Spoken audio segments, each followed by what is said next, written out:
मध्य प्रदेश में विधानसभा चुनाव के दंगल में अब की बार कई ऐसे चेहरे हैं जो 20, 30, 40 सालों से हर बार मैदान में उतरते हैं।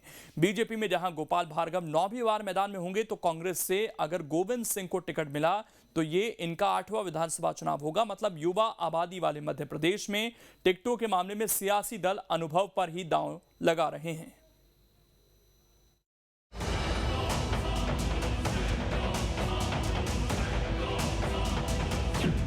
एमपी में माननीय बना रहे कीर्तिमान, 4 दशकों से लगातार लड़ रहे हैं चुनाव।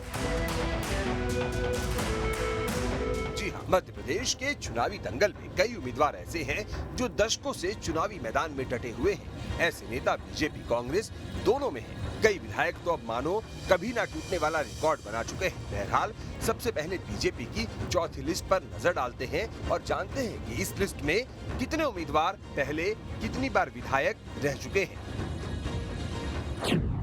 तो बीजेपी की चौथी लिस्ट में एक बार के विधायक वाले 8 उम्मीदवार हैं, जबकि 17 उम्मीदवार ऐसे हैं जो 2 बार विधायक रह चुके हैं। 11 उम्मीदवार 3 बार विधायक रह चुके हैं। 8 उम्मीदवार 4 बार विधायक रह चुके हैं। 6 उम्मीदवार 5 बार विधायक रह चुके हैं।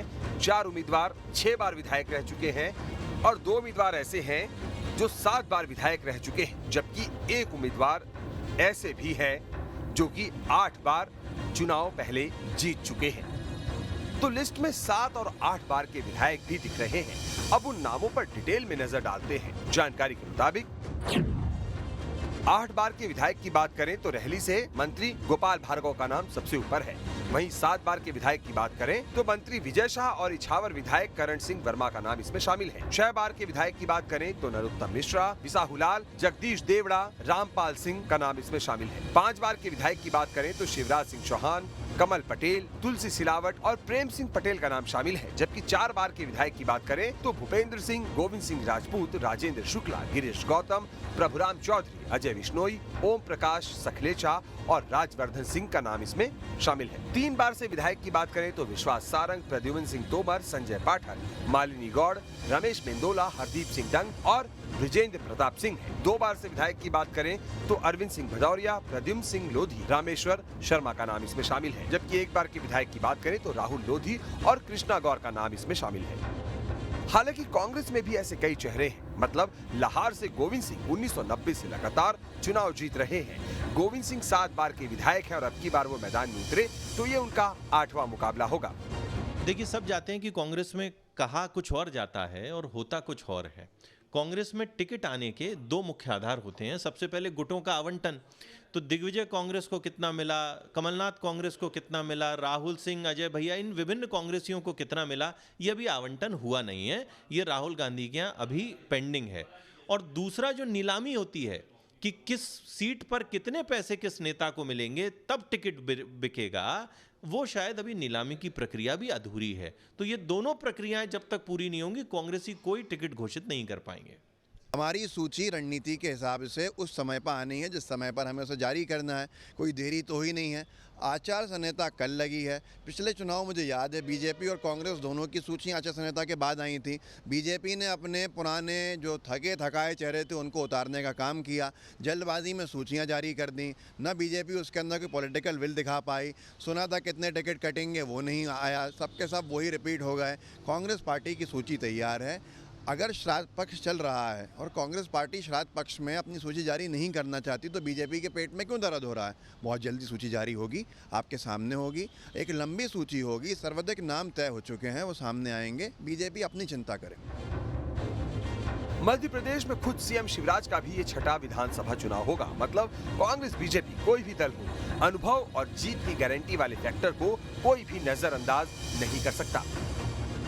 इस बार का विधानसभा चुनाव किसी भी सूरत में जीतना है। इसी रणनीति के तहत उन्होंने पहली सूची जारी की, फिर दूसरी जारी की, तीसरी सूची में एक नाम आया और अब जो चौथी सूची जारी हो चुकी है, ये इस बात का संकेत देता है कि भारतीय जनता पार्टी एक बहुत ही सोची समझी रणनीति के तहत इस चुनाव में अपने उम्मीदवारों को घोषित कर रही है और जहां तक कांग्रेस की बात है कि मध्य प्रदेश के पूर्व मुख्यमंत्री और मध्य प्रदेश कांग्रेस कमेटी के अध्यक्ष माननीय कमलनाथ जी ने कहा है कि हम पितृपक्ष के कारण सूची जारी नहीं कर रहे हैं, उसके बाद करेंगे। तो स्वाभाविक सी बात है कि कांग्रेस जो है ना भारतीय जनता पार्टी की रणनीति के पूरा का पूरा जब उनके उम्मीदवार घोषित हो जाएंगे उसके बाद उम्मीदवार घोषित करेगी। वो अपने उम्मीदवार उनके उम्मीदवारों की घोषित होने के बाद करेगी। बेशक मध्य प्रदेश में युवा वोटर किंग मेकर हो, लेकिन सियासत में सारे फैक्टर जीत की गारंटी वाले फैक्टर के आगे धराशायी हो जाते हैं। बीजेपी ने अब तक अपने 136 प्रत्याशियों को चुनावी मैदान में उतार दिया है, तो वहीं अब भी कुछ सीटों पर पेच फंसा हुआ नजर आ रहा है। कांग्रेस की बात करें तो कांग्रेस ने अब तक अपने प्रत्याशियों को चुनावी मैदान में नहीं उतारा है। कांग्रेस अब भी सही समय का इंतजार कर रही है, पर बात ये भी कही जा रही है कि कांग्रेस की अंतर्कलह की वजह से अब तक प्रत्याशियों के नामों की घोषणा नहीं की गई है। अब ये देखना होगा कि आचार संहिता लागू होने के बाद कांग्रेस अपने प्रत्याशियों के और कितना इंतजार करवाती है। वीडियो जर्नलिस्ट अभय के साथ नीलम गुरवे, न्यूज स्टेट मध्य प्रदेश, छत्तीसगढ़।